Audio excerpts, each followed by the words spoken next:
Very glorious good morning to all my loving students. I am Rimi Shrivastava. Today I am going to teach you the poem Aunt Jennifer's Tigers composed by Andrew Rich. Children, first of all try to understand the meaning of the topic. इसका जो title है aunt Jennifer's tigers, इसमें aunt Jennifer एक character है और वो उन सभी महिलाओं को इंगित करती हैं जिनका कि समाज में शोषण किया गया, जो कि अपने पति के या किसी अन्य मेल मेंबर से प्रताड़ित की गई। और इसमें 1950 में जो अमेरिका की कंडीशन बहुत दयनीय थी उस समय की बात की गई है। और टाइगर डिनोट करते हैं आंट जेनिफर के हस्बैंड को। जैसे कि टाइगर्स बच्चों आपको पता है बहुत ज़्यादा भयानक होते हैं, क्रूर होते हैं, उसी तरीके से उसके पति भी उसके लिए बहुत ही क्रूर थे और उनका शोषण किया करते थे। So children, in the poem Aunt Jennifer's Tigers, the poetess explain the constraints of a married life that a woman experiences. The protagonist of the poem, Aunt Jennifer, represents women all over the world, particularly the women in America during the 1950s. In the first stanza, the poet first introduces us to Aunt Jennifer's dream. In the second stanza, we are introduced to the reality of Aunt Jennifer's world. In the third stanza, the narrator tells us the future of the woman, and it was her opinion that in future also the woman will not get a respected place in the society. Now look at these tigers. You are looking that they have topaz color, very furious, robust and strong tigers. They are prancing, walking with confidence. Their appearance is also very ferocious and cruel. Let us have a glance about the poetess. She was born on May 16, 1920, died on 27 March 2012. She was a poetess, writer and an essayist, and she secured many notable awards: National Book Award, Bollingen Prize, Griffin Poetry Prize. Now children, I would like to tell you that she was the feminist. The feminist, who is feminist? Feminist नारीवादी, जो महिलाओं के अधिकार के बारे में बात करती हैं उनको फेमिनिस्ट कहा जाता है। अब देखिए आप जो डिफ़िकल्ट वर्ड्स हैं उनको देखिए। डिफ़िकल्ट वर्ड्स को देखना बहुत ज़रूरी है वोकैबुलरी इनरिचमेंट के लिए। Prance means jump over, across, from this to the other side, screen, a wall. Bright means shining. Topaz, a transparent yellow stone used in jewelry. आप कभी कभी ज्वेलरी कहते हैं जो कि इनकरेक्ट प्रोनाउंसिएशन है। तो jump, prance means jump over means कूदना, across from this to the other side means एक जगह से दूसरी जगह। स्क्रीन एक दीवार के लिए आया है। ब्राइट मीन्स शाइनिंग, चमक। टोपैज क्या है बच्चों? एक पीले रंग का।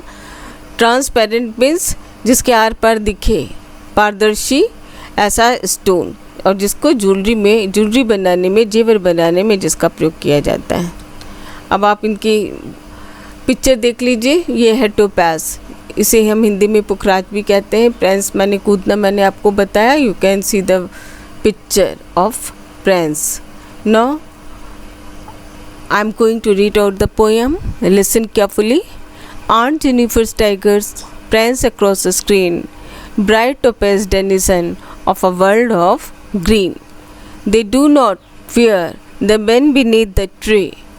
They pace in sleek, chivalric certainty. अब उन्होंने बताया है कि आंट जेनिफर के टाइगर्स कूद रहे हैं। आंट जेनिफर मैंने आपको बताया एक पात्र है और वो उन सभी महिलाओं को इंगित करती हैं जिनका कि समाज में शोषण होता रहा है। और मैं आपको बता चुकी हूँ कि एंड्राइन रिच ऐसी महिलाओं के विषय में लिखती थीं जिनका कि समाज में तिरस्कार किया जाता था, शोषण किया जाता था, जिनको जीने की अपनी तरफ से जीने का एक सुंदर सुनहरा अवसर प्राप्त नहीं हो पाता था। और उन्होंने उन्हीं महिलाओं का वर्णन किया है इसमें, और एक कैरेक्टर ले लिया है, उसका नाम है ऑन्ट जेनिफर। और टाइगर्स कौन है यहाँ पे? टाइगर्स उनके हस्बैंड को डिनोट कर रहे हैं। अब वो उसके जो टाइगर्स हैं वो स्क्रीन के पार बहुत कूद रहे हैं, प्रेस देख रहे हैं ना, इसको जंप करना, प्रेस कर रहे हैं, कूद रहे हैं। Bright topaz denizen of a world of green. Bright topaz है, ब्राइट टोपैज मीन्स चमकीले हैं। किसकी तरीके से? ये देखिए मैंने आपको बताया ना, पुखराज की तरीके से चमकदार है। Denizens of a world of green, कौन किसके निवासी हैं? हरी दुनिया के निवासी हैं, जंगल के निवासी हैं। They do not fear the man beneath the tree. और पेड़ के नीचे जो इंसान है उनसे वो भयभीत नहीं होते। क्यों भयभीत नहीं होते? क्योंकि वो बहुत ताकतवर हैं, शक्तिशाली हैं, भयानक हैं, क्रूर है, इसलिए वो किसी से डरते नहीं हैं। The peace in sleek chivalric certainty. और यहाँ पे बेटा शिवेलरिक से मतलब होता है आपका पराक्रमी, है ना, माइटी। और सर्टेनिटी से मतलब होता है कॉन्फिडेंस। और स्लीक का मतलब होता है चमकदार, एलिगेंट। तो वो कूद रहे हैं, वो बहुत ही चमकदार हैं, बहुत पराक्रमी हैं, उनके पास बहुत ज़्यादा आत्मविश्वास है। So children, in this poem, the poetess beautifully depict the picture of the ladies who are not getting chance to lead a respected and honorable life. So she tells us that the tigers of Aunt Jennifer's, tigers denotes for her husband. They are jumping, and these tigers are bright just like topaz. They are the citizen of the forest. They don't fear to anybody because they are very bold, courageous, ferocious and energetic. They were jumping with sleek chivalric certainty. They were very mighty and have full confidence. You are looking the picture of prank, jump. Now important questions. Describe the tigers created by Aunt Jennifer. आपको पता है कि उन्होंने कैसा उनका वर्णन किया है ऑन्ट जेनिफर्स ने टाइगर्स का? They are chivalric, brave and fearless. They have self confidence. उसके बाद उन्होंने आपसे पूछा how do denizen and chivalric aid to our understanding of the tiger's attitude. तो आपको मैंने बताया कि they are the citizens of the forest, they are bold, mighty and strong, they are all in all. This were the attitude. All in all means सर्वे सर्वा।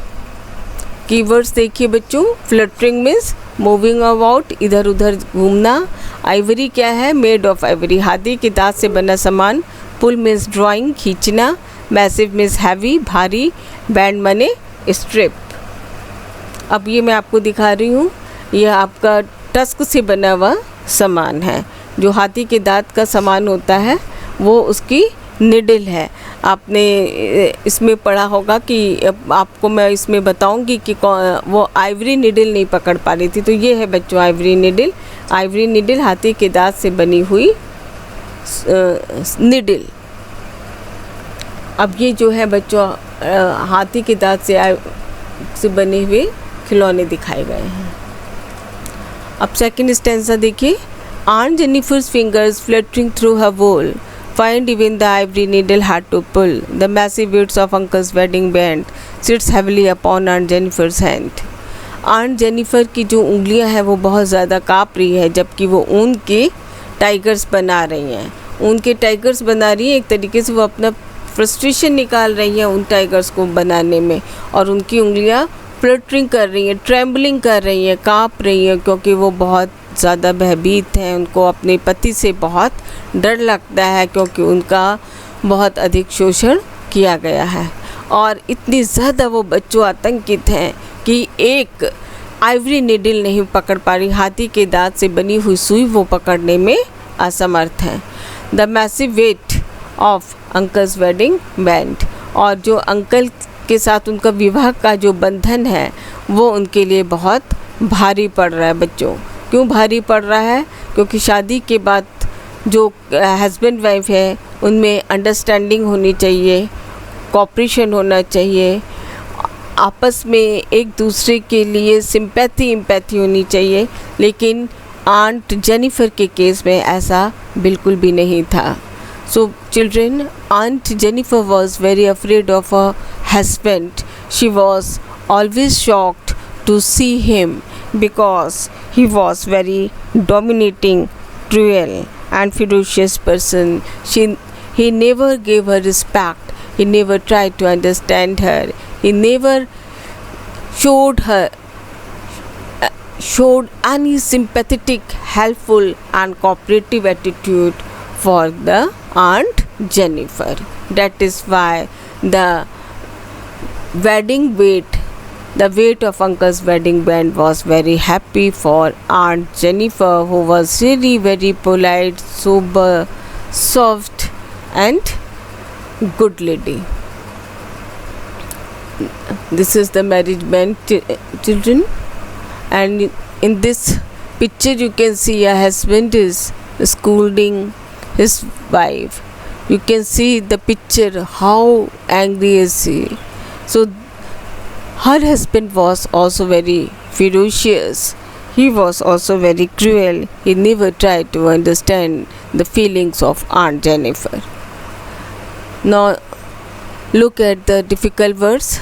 Terrified means frightened, भयभीत. Ringed with means घिरा हुआ होना. Ordeal means difficult और hard experience.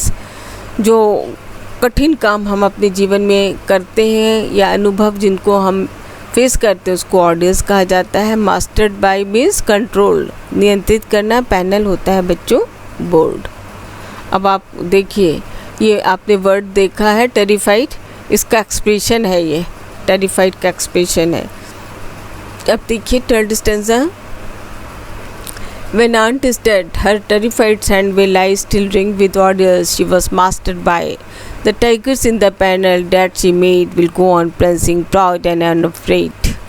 तो जब aunt की डेथ हो जाएगी तभी उसके जो कांपते हुए हाथ हैं वो हमेशा उन संघर्षों से घिरे रहेंगे जिसमें कि वो बहुत मास्टर हो गई है, जिसमें कि वो बहुत पारंगत हो गई है। जीवन भर उसने आंट जेनिफर ने अपने हस्बैंड के शोषण और अत्याचार को सहा और वो इस सारे अत्याचारों को सहने में पारंगत हो गई है।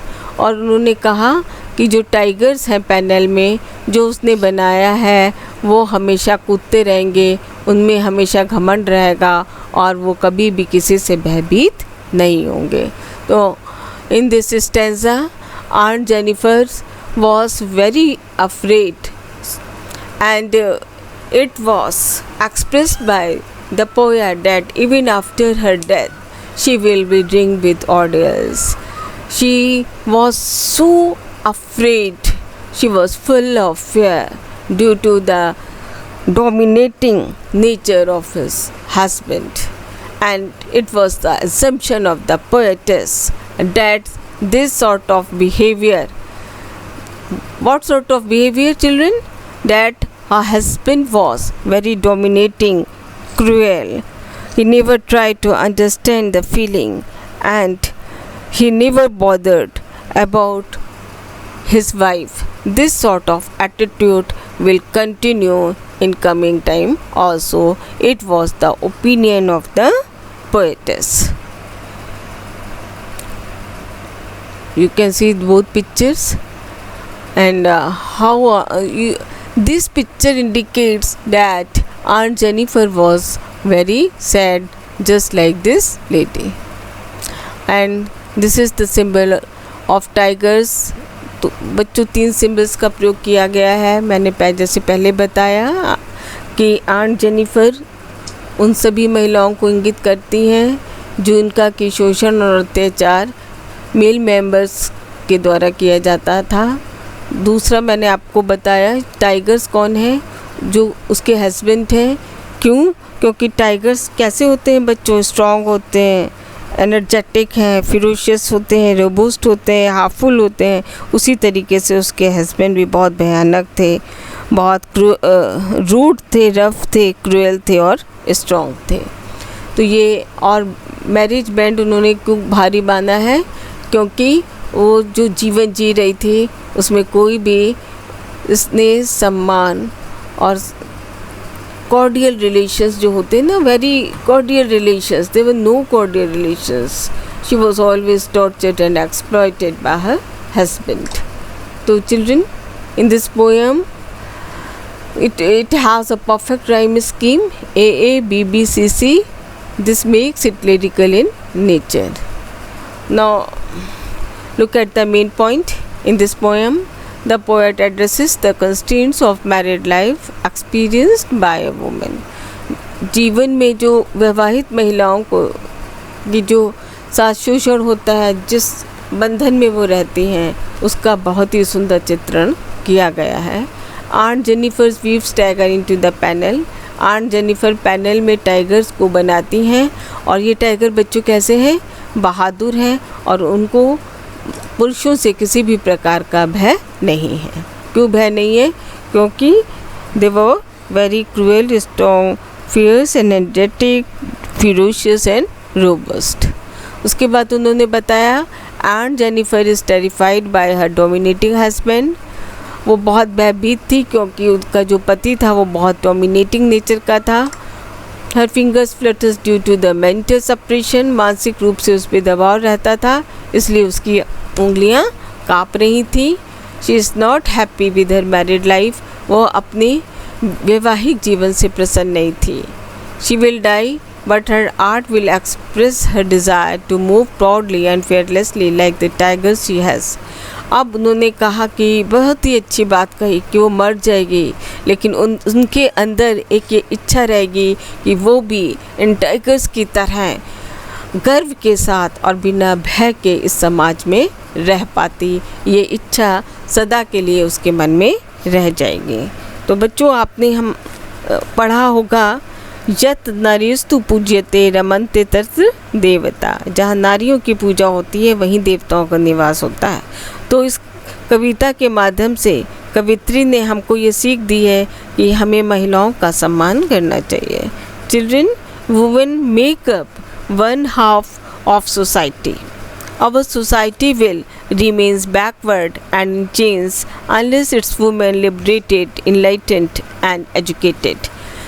आपको जैसे पता है कि बच्चों, हमारा जो समाज है उसमें उसका आधे भाग में ज़रूर महिलाएं हैं और जो ये समाज है ये पिछड़ा रहेगा और पतंत्रता की चेन में रहेगा। ये पूरी तरीके से स्वतंत्र नहीं हो पाएगा जब तक कि हम महिलाओं को मुक्त ना करें, प्रबुद्ध ना करें और शिक्षित ना करें। तो children, it is our pious and moral duty to honor and respect the women because they also want a life full of happiness, cheerfulness and gaiety. So children, I hope you will understand the theme of the poem, and in your real life you will respect, regard and honor the woman. Thank you very much. Please don't forget to subscribe my channel. Bye bye.